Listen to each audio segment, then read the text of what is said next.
Hey guys, and welcome back to another video. In this video, I'll be going through my final team reveal for BBL SuperCoach. I know this has been one of the longest, it is one of the longer pre-seasons into it without actually having an ongoing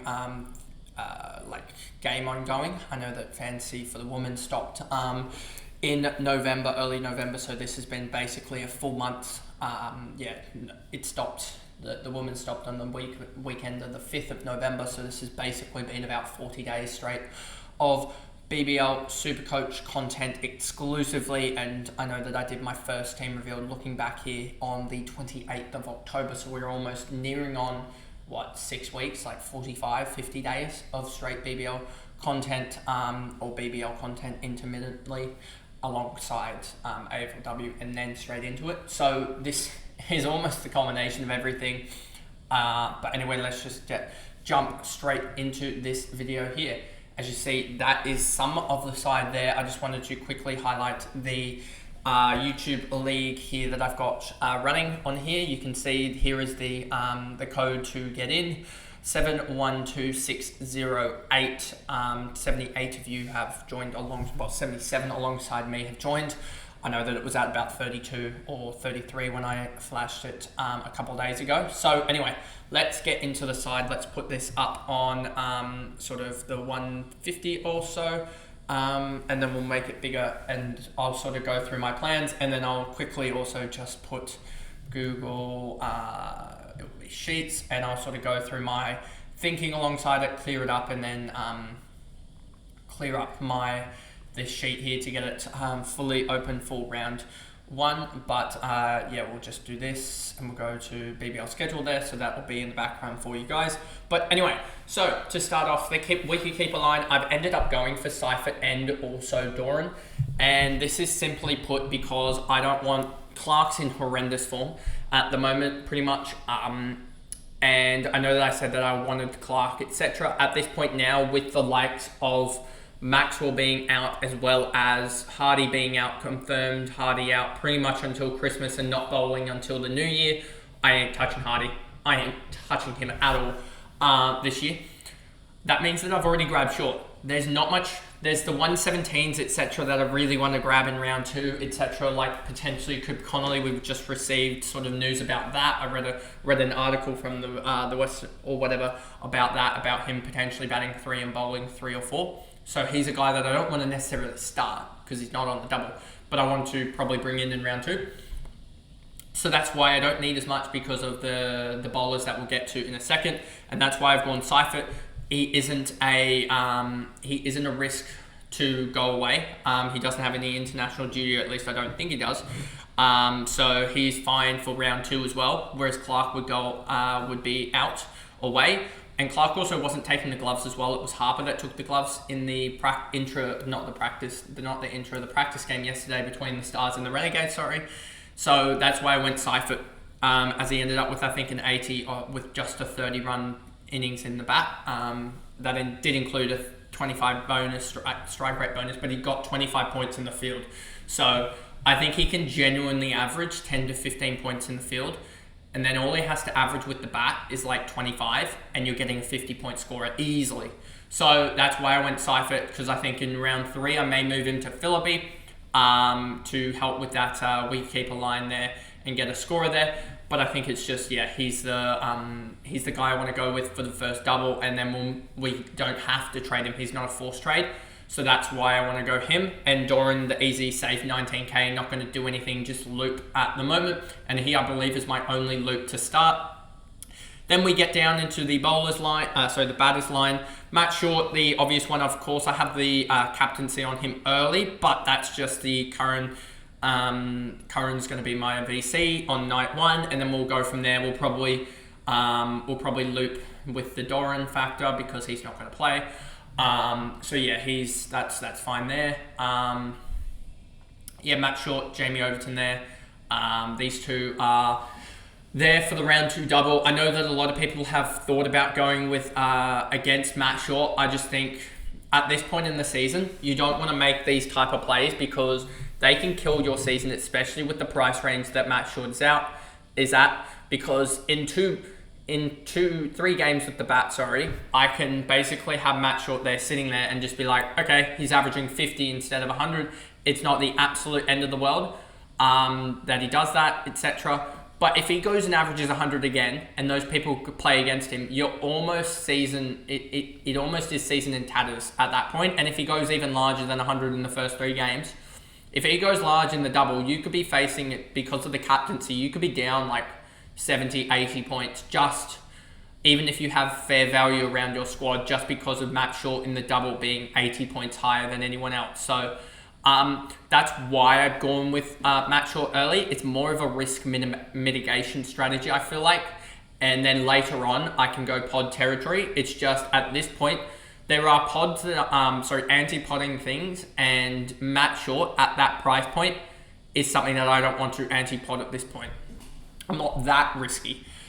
Jamie Overton, I think he has basically the best role. Fiery, quick, that takes poles, and then also bats 6 and can hit the hell out of a ball. Or he's going to bat 7 maybe, but I think he bats 6. Bats 7 in round...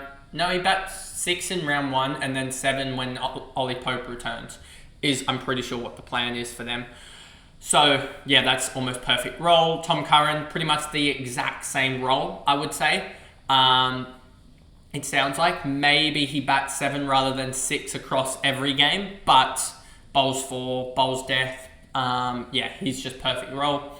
Jack Edwards, pretty much the exact same role, and you can see the pattern here. You want the guy that bats 6 and bowls 4.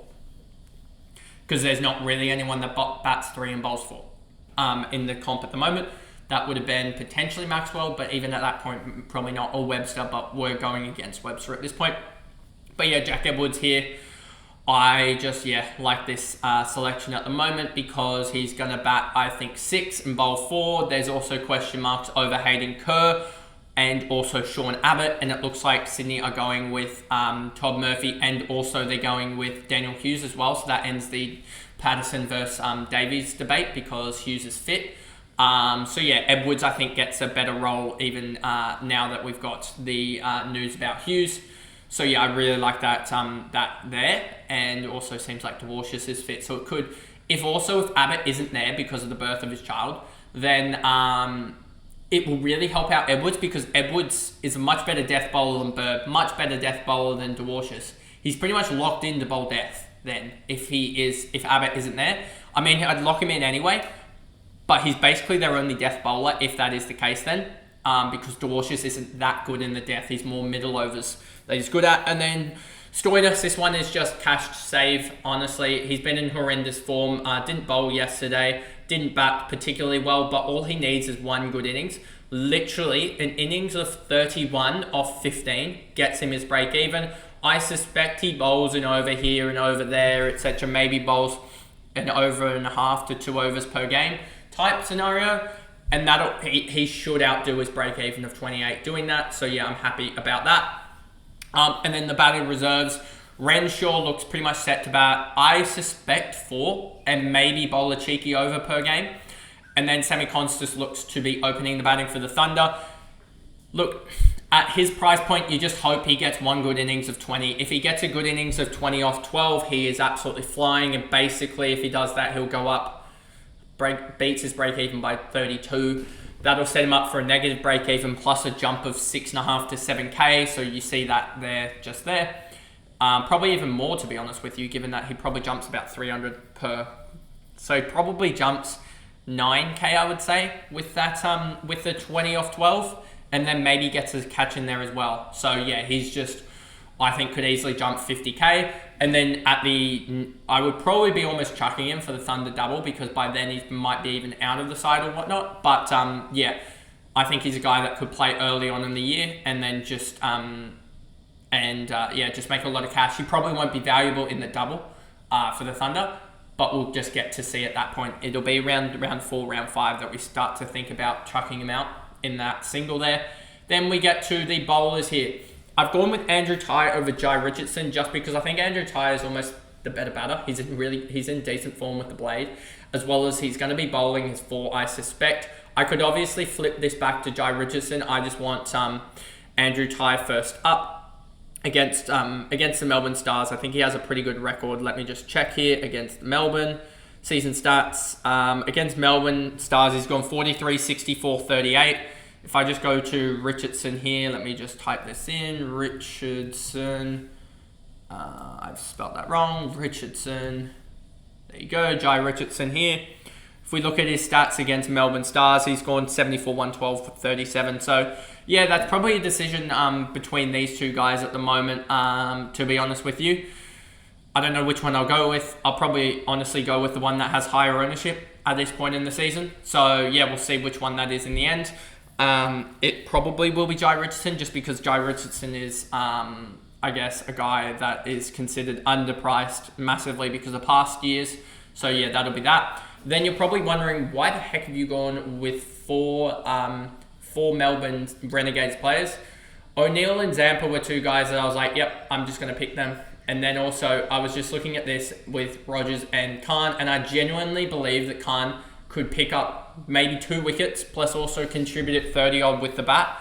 And that alone will get him 90-odd points, which is much more than his break-even. I feel like all of these guys will go above their break-even. And then honestly, I'll probably be trading 2 or 3 of these guys anyway in round 2, straight to the strikers and also the Perth Scorchers boys. And that's why I was considering even bringing in Jai Richardson and Doggett and stuff like that. Fabian Allen is on the potential list, etc. there. But I think starting with these guys, you get all the points. Plus also at this point, there's not many Perth all-rounders at this point that we're looking at. Hardy isn't bowling before Christmas, before the new year. So scratch him off. Mitch Marsh, no. Cooper Connolly, like I said, that's a straight swap from one of these guys to go to Cooper Connolly. You've got Jai Richardson as well. For the strikers, the all-rounder is already Overton that we've got. Matt Short, the other all-rounder. They only really have Fabian Allen. So the guys that I'm really considering going off of Rogers, Khan and O'Neill, because I'll probably dump all 3 of them straight away, which is annoying because I wanted to keep O'Neill, but it is what it is. Yeah, I could also swap this to Milne, but then again, I'm like, Milne, I have to deal with him potentially being away early, etc. And like, do I really want to load up on Stars players and then have them? Yeah, I still have to get rid of Milne after one game, after 1 week. So I'm like, do I just go with Rogers, a guy that I think bats a little bit higher than Milne? And yeah, so that's sort of my theory there. But yeah, so all 3 of these guys add a little bit of money, plus potentially maybe even a Stoinis or something like that will go to, I may even hold one of these picks or whatever, or maybe even hold and then take maybe Mackenzie straight to someone or whatever. I may even hold one of my boosts just because I have enough guys already there, and then maybe use it if I get if there's a big cash cow there or something, but I just don't see it at the moment currently. So yeah, or maybe Meredith goes to a cash cow or something like that, and yes, the plan would fall easy, but yeah, that could be a guy there that I just use instead of and move him to a cash cow or something like that early on. He's sort of a guy that could just move straight away. But yeah, I think that these guys, you get the points early, plus also you need guys that you want to trade out. You don't want to go so heavily into the round 2 double. Like I've got 1, 2, 3, 4 guys on the round 2 double. If you get more than that, you start to become, you can't really, you're not getting the points from round 1, plus you're almost not getting, you're not really getting any benefits from round 2, because a lot of people will just be trading in the good players for round 2 anyway. So more than 4 or 5, you start to get to that territory, I feel like. So that's why I'm going with this strategy of more Renegades bowlers, because the Stars bowlers I don't like. Honestly, Milne, meh. Mackenzie is in my flex if you saw that. But Milne's going straight away. You've got Siddle there. You've got, let's just look at this Melbourne Stars lineup here. Predicted 11s, and I'm going to have to change it just slightly, but you'll see this. Joel Paris, 72k, kind of hard to trade around. Peter Siddle, kind of hard to trade around at 72.4k as well. Tom Curran, I have already. Hamish Mackenzie, I have. So I still do have 2 bowlers, plus Stoinis is probably going to get some overs, so 3. We suspect Webster isn't going to isn't going to play, so maybe Sam Harper bats 3, but I suspect Campbell Callaway comes in, or maybe John Merlo. But again, at 58.5k, it's kind of hard for him to come in for 1 or 2 games, because Maxwell's going to come straight back in, I feel like, in round 2 or round 3, around another week's time or so, and then they're sort of just stuck there around that 65k range. Could even drop like a 10 and not actually, and lose some cash. So that's why I'm really worried about these guys that come in for Bo Webster, for the likes of also Glenn Maxwell. Comparative that to the Renegades, who don't really have an actual injury other than Hassan Khan, who is bowling 3 and batting 6. So that's what I was saying. That's why I don't like the Melbourne Stars bowlers, because you've got Scott Boland could come back, but I don't expect it. You've got Brody Couch there. You've got Summer Mears going to come back for Mackenzie in round 3. If not 3.5 almost. So he's got time there. But you've also got rotation of Brody Couch and Steckity for Paris and Siddle. So I just don't like that rotation there. So that's why I'm going against it. And then Thornton on the bench for round 2. I think that's an obvious pick. And also, if you're wondering why I don't have Buckingham, I don't know if he plays over Doggett. And that's why I've sort of also considered that as well. Is that I could potentially go to a Cooper Connolly, Jai Richardson, a Doggett, and then also potentially a cash cow. That's what my strategy in round 2 could be. Is that. So that's why that's what you got to consider, is just going all bowlers and all rounders and stuff the batters. So that's sort of why I'm going. I could get all these guys who I suspect, 2.5, 5, 12.5. So that's 17.5k off of 360k. I think they could make that in round 1. So I'm going to have 360k to play with. Can I get Doggett, Connolly, Jai Richardson, and potentially even move Meredith to a cash cow? Is that what I can do in round 2?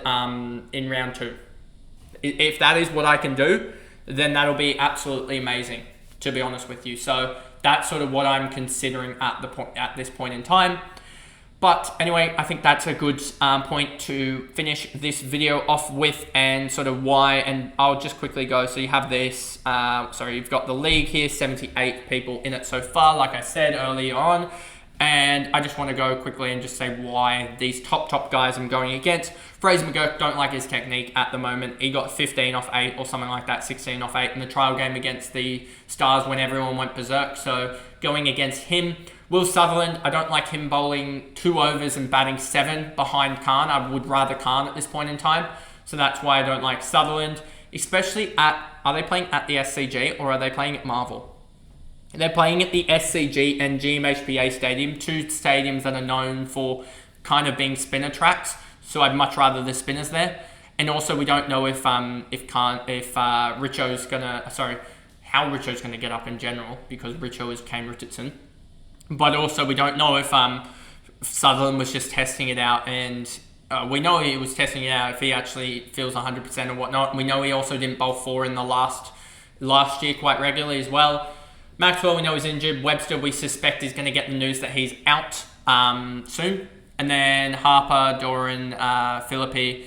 Philippi's a guy that I want probably in round 3. And then Inglis is a guy that I'm probably going to go against, which kind of sucks. But if anything, it's going to be maybe across the first couple of games, it's probably maybe 20, 30 points. You got to think of it like that to Seifert. And 12k, it isn't the end of the world if they go at their averages. Salzman's not going to play. Baisley probably not. Buckingham, I want to watch this space here and probably grab whoever's going to play out of him, Buckingham, Baisley and Doggett. So yeah. And then Spencer Johnson has a toe injury. Tim David, don't know why he's up. Well, I know why he's up so high. People are tagging him up because they think he's going to bowl an over or 2, but he bats 5. He bats 5 and maybe bowls 1.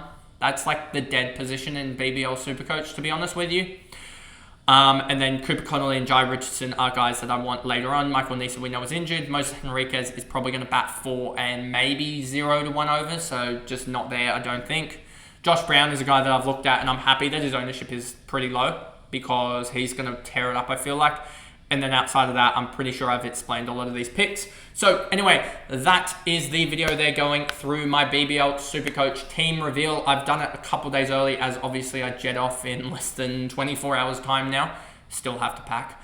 But yeah, I jet off in 24 hours time, so I won't be able to upload anything on the 14th. So you'll have a scheduled video on there, and then you'll have my AFL fantasy team previews that come out after that as well, that have all been recorded uploaded, etc. So anyway, if you did enjoy that video, remember to like and subscribe, turn the notification bell on YouTube so that you know when I upload it, especially with all the pre-planned videos leading up to Christmas and the New Year. And you'll see me back with semi-live, I would say. It's sort of recorded on the same day, I would say, is probably the best term. That'll be back, I think, in January. And then also, if you do listen on Spotify, the same thing basically applies, that give me a follow and a rating over there, and I will see you guys back on semi-live content in January 2025. Can you believe that we're talking about January 2025 already? But anyway, I'll see you guys then. Bye, guys.